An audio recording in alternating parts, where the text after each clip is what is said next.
Welcome to Channel's Business Global with me, Juliana Olayinka, reporting from this historic Guildhall building in the City of London, where this week it's home to 2025's Africa Debate, which is hosted by Invest Africa.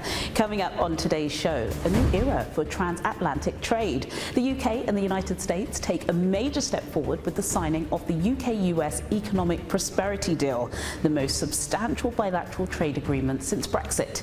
From tariff cuts on British cars and aerospace parts to controversial concessions on US biofuels and beef, we break down what this means for manufacturers, farmers and future-facing industries on both sides of the Atlantic, and a special dispatch from this year's Africa Debate, live from the Guildhall, where I speak exclusively with Nigeria's Minister for Industry, Trade and Investment, Her Excellency Dr. Jumoke Oduwole, about Nigeria's evolving trade landscape. I'll also be joined by Wale Adeosun, CEO and founder of Koramo Capital, who travelled to the event with the trailblazing CEO of PHC in the DRC, hailed as one of Africa's most compelling impact investment stories. Then later, I'll be looking back at some of the biggest business news stories of the week. But first, the UK-US Economic Prosperity Deal has officially come into effect, marking a landmark moment in post-Brexit trade policy. Signed by Prime Minister Sir Keir Starmer and US President Donald Trump, the deal lowers tariffs on key British exports, with US duties on UK car exports cut from 27.5% to 10%, and aerospace parts now entering the US market tariff-free. The agreement also offers temporary relief for UK steel and aluminium producers, while granting American agriculture significant market access in the UK, including tariff-free quotas for beef and over 1 billion litres of ethanol. Analysts say the deal could boost UK exports by as much as £15 billion per year, though critics have flagged that it stops short of a full free trade agreement. Services and regulatory alignment remains on the negotiating table. Even so, many see the deal as a meaningful reset for the transatlantic cooperation. In Westminster, MPs have been debating the Universal Credit and Personal Independence Payment Bill, which passed its second reading on Tuesday with a majority of 335 to 260, a 75-vote margin after significant last-minute concessions. Facing opposition from over 120 Labour MPs and disability rights groups, ministers reversed course on key provisions. They agreed that existing claimants will retain their current benefits protected in real terms, and that changes will apply only to new applicants. A final vote on the bill is expected soon. The government insists that these reforms are essential to reduce dependency and deliver a fair, long-term welfare system. Opponents argue the changes risk entrenching inequality and harming the vulnerable. Now to the Africa Debate, which is why I am here. It is Invest Africa's flagship gathering, where over 700 policymakers, investors and business leaders from across the continent and around the world have convened at the Guildhall in London. This year's theme, Harnessing Natural Capital for Growth, reflects the urgent call for African economies to unlock value from their vast natural endowments, not just through resource extraction, but by driving sustainable industrialization, strengthening climate resilience, and channeling private capital into infrastructure, agri-value chains, and innovation ecosystems. The agenda spans everything from blended finance for renewable energy to the future of carbon markets and intra-African trade under AfTA.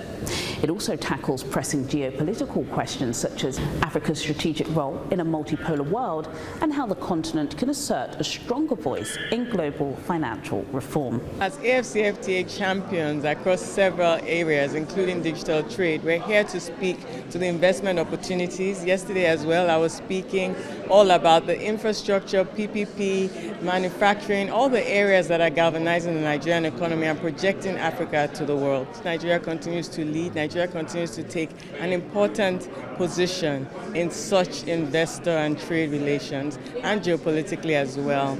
The country, as you've seen, Mr. President, is committed to showcasing our stabilizing of the economy, our security situation, everything that makes Nigeria and a trajectory for growth and change. And that has been very, very well received on the global stage.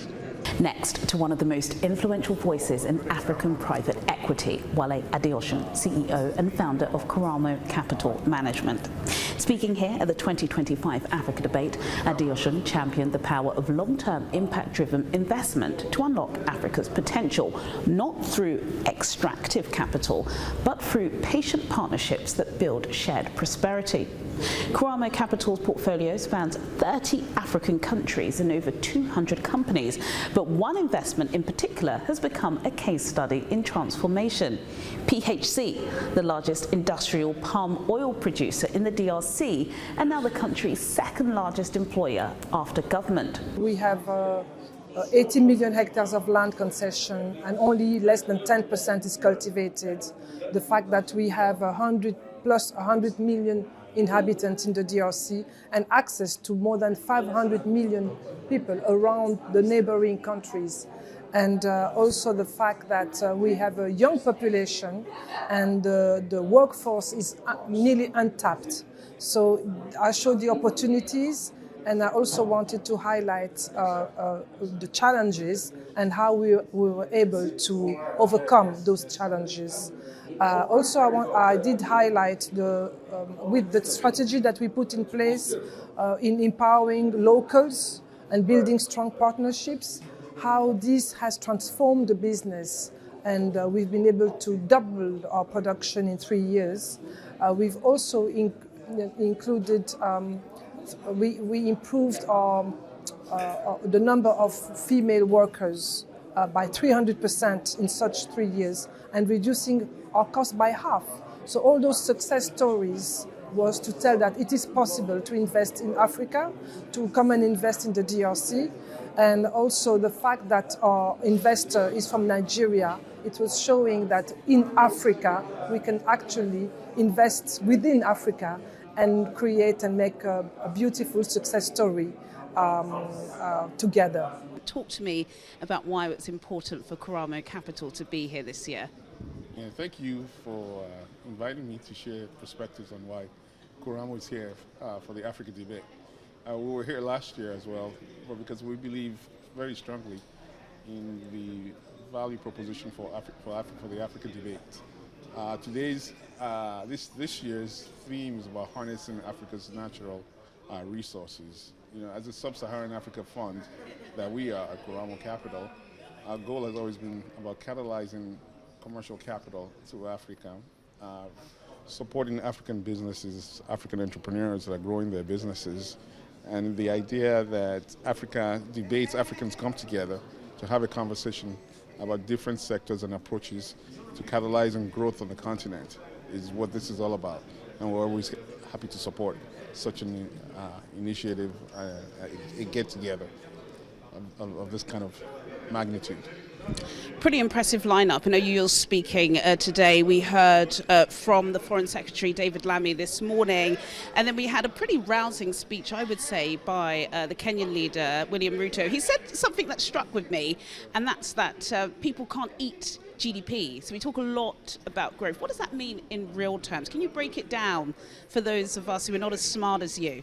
I don't know. No, I mean, look, President Ruto has always been a great advocate for the continent, and he's a great ambassador for us. So obviously what he's talking about when he says GDP, we can't eat GDP, it's how does really GDP growth translate to the common man on the streets of Africa, and what are we doing about that? So it's initiatives around food security, obviously. Africa, you already know the story about the 60% on arable land, uncultivated arable land that we have, and how we can improve food security from the common man. It's about access to financial services for everyone so that we can grow our economies. It's about really also providing power just not in the cities and the rural areas. I think overall it's really about how you make lives of Africans better every day, rather than just talking the numbers. How does that translate to improvement in the lives of Africans. Absolutely, that's going to shape lots of the discussions today. We know we've got Nigeria represented here well. You, of course, representing us. We've got the Minister for Trade here. We've seen the outgoing Afrexim President, Professor Benedict. But we know that Kenya is taking a huge part of the discussion today. You're also here with some of your Kenyan colleagues. Can you talk to me about their representation today? Sure. So Kenya is the partner of choice for this year for the Africa debate. And so we heard President Ruto speak about all of his activities in Kenya and the transformation that he's embarked on in Kenya, which is really remarkable. And we at Koramo Capital, I mean, we have exposure to the Kenyan market. We have obviously presence there. My partner Shaka Kariuki leads our office and efforts in Kenya, and we've invested in, I would say, about 5-6 businesses in Nairobi and across Kenya, frankly, and trying to capture that growth in the Kenyan economy. And we also believe that Kenya is the capital of financial capital for East Africa. And so if you're able to really invest in Kenya, you can actually get access to the entire East African market through Kenya. So we're very active. We've been very active in Kenya for the last almost 15 years. We'll continue to see the opportunity. We're very excited about the new leadership, obviously, and like you heard him speak. And then obviously we're doing stuff in Nigeria. I mean, I'm Nigerian, and we're very... Please don't forget us. No, absolutely. We're very, very active in Nigeria as well, in all kinds of sectors: healthcare, technology, financial services, agribusiness as well. So, and you're going to hear some of that today. And then final area where we're working very closely with is in the DRC and in Southern Africa, not particularly South Africa, but Southern Africa. And we're very active in the DRC, supporting one of the largest businesses on the ground over there. Talk to me about what you're doing in the DRC. I know, again, you've come here with quite a large delegation, many of whom are going to participate today. Lots of female leadership. Koramo Capital, you're really big on that. Would you consider yourself a feminist? Well, if you say so. But we believe that it's kind of like if you're going to battle, you use all your resources. Right? Women are the strongest. So we actually have now created a structured approach to empowering women fund managers. At Koramo, 2 things we do is we were the pioneer fund of funds on the continent, right? And then we continue doing direct investments as well. So that pioneering fund investments, we anchored about 15 first-time funds. We have invested in about 21 funds overall. However, though, we didn't really have a structure to the anchoring work. And so we only had 1 woman fund manager out of the 15. So now we've started a model called, an approach called ABCD, which is pretty basic, but it stands for accelerating, building or bridging, and then catalyzing and developing first-time women fund managers. And to date, we've anchored, we haven't anchored, but today we have identified 40 first-time women fund managers who've gone through our accelerator, which is the A, and then we're providing capital, working capital for a few of them through the bridge facility, and also providing capital for track record. So we're trying to really, and then D. So the D, see, the C is the the C is catalyze. Right. C is to catalyze more capital to these first-time women fund managers, and D is to develop and deepen the ecosystem, which is to provide back office and operational support for all of the managers. So it will be a plug-and-play model, right? And that's what the D does. E? No, we're not at E yet, but we're working on it. When we figure out what E will be, probably be about excellence. It will be about excellence, African excellence, led by women. Coming up on Channel's Business Global, more from the Africa debate, including my exclusive conversation with Dr. Karen Taylor, CEO of Invest Africa, as we reflect on a decade of convening capital, policy and purpose. And I'll be looking back at some of the biggest business news stories of the week. All of this after the break. Do stay with us. Welcome back to Channel's Business Global with me, Juliana Olayinka, reporting from the Africa debate here in the City of London. In a moment, I'll be sharing an interview I conducted with Dr. Karen Taylor, who is the CEO of Invest Africa. But Until then, here's a breakdown of some of the biggest business news stories of the week. The Bank of England has announced that it will redesign all UK banknotes by 2027, marking the first full overhaul of the country's currency since the transition to polymer notes began in 2016. The new notes, currently under public consultation as part of the bank's H-series upgrade, will feature enhanced anti-counterfeit technology, improved tactile features for the visually impaired, and updated design aesthetics to reflect modern Britain. The refreshed notes will retain the durable polymer substrate, but will include King Charles III's portrait on all denominations, fully replacing the late Queen Elizabeth II. This move comes amid a rise in counterfeit attempts and increasing demands from disability advocacy groups for more accessible design standards. Bank officials say the changes are part of a broader effort to future-proof the UK's physical currency in an increasingly digital world. Tech giant Meta has launched a new AI superintelligence lab in London, doubling down on its ambition to lead the race toward Artificial General Intelligence, or AGI. The new division, branded Meta Superintelligence, will consolidate the company's existing AI research teams, including FAIR and LLAMA, under one high-stakes global umbrella. CEO Mark Zuckerberg said the lab will focus on developing safe and scalable AGI systems with long context memory, reasoning ability, and real-world deployment readiness.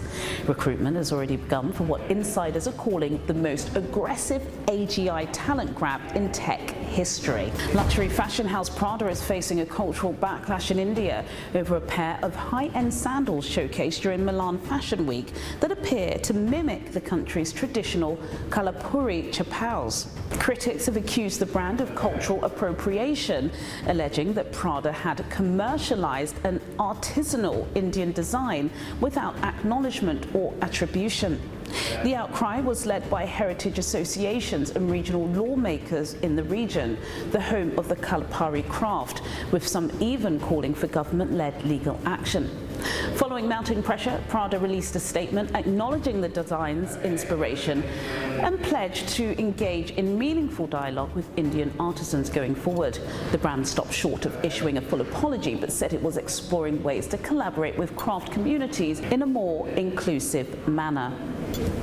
Now to close, we return to the Africa debate for a compelling conversation with Dr. Karen Taylor, who's the CEO of Invest Africa, the powerhouse behind this influential gathering of global investors, African policymakers and business leaders. In our discussion, Dr. Taylor reflects on the platform's evolution over the past decade, from its roots in London's financial district to becoming one of the continent's most respected conveners of capital and policy. We also explore how Invest Africa's role is shifting perceptions of African risk, the rise of blended finance, and why stakeholder capitalism is no longer optional in today's investment landscape. I think really looking at the legacy of Invest Africa, we've been operating here with London as a headquarters since 1956, so more than 60 years. So there's trust. And I believe that the sort of the strength of our content, the strength of the speakers, and the support of UK government, the support of the African financial institutions and governments really plays towards having that interest from everybody in terms of attending, hearing not only the opportunities but also being very frank in our debates about the challenges. So I think that probably speaks to that question best. What is the Africa debate this year? There's lots of debates going on, online, offline, in people's living rooms. What is the main debate taking place in the Guildhall today? I think the main debate is about harnessing Africa's capital for Africa. And you will hear that theme resonating across panels, from President Ruto to Afrexim Bank to the Africa Finance Corporation, and even from Right Honourable David Lammy this morning, the Foreign Secretary, talking about Africa taking its own agenda and making sure that its destiny is fulfilled by an African plan and an African strategy, rather than something that has been decided in a talk shop somewhere else. I think Africa, rightly, has taken its place at the global table, on the global stage. I think, however, the light is still being shone on perhaps African countries, and we can't talk about Africa as one big space, obviously, but different African countries and financial institutions probably getting their house in order to build that investor confidence, be it international or national. And I think we're waiting to see Africa deliver on that promise. It is coming, and you can see it with the succession of different leadership styles coming into the continent. And I think if we see that really coming to fruition, then you will find their place at the table in terms of the global issues will actually be cemented. That's right. And lastly, Karen, we're in the UK. I've got to ask you about David Lammy. Really great having him speak. In fact, he seems to be taking Africa in his stride as a foreign secretary. Talk to me about that relationship. Well, I think you're absolutely right. We've seen a renewed enthusiasm. The UK government is calling it its UK-Africa approach rather than a strategy. So it's not a top-down discussion, but a consultative process that has taken place.